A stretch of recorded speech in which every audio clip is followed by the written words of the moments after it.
Speed limits often get violated because we think nothing bad will happen. Not fines or accidents, but that's not really the case.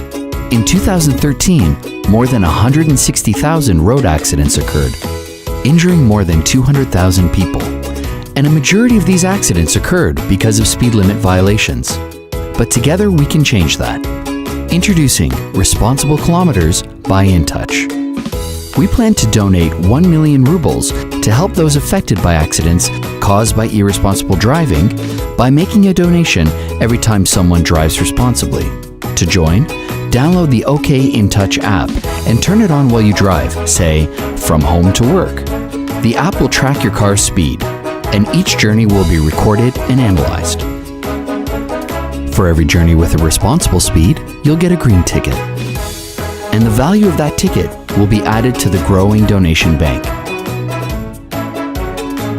Once 1 million rubles will be collected, we'll donate it.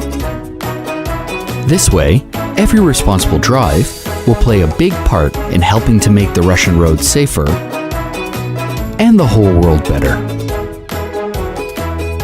Our aim is to collect 1 million rubles by April 30th. Let's make it together. Join us.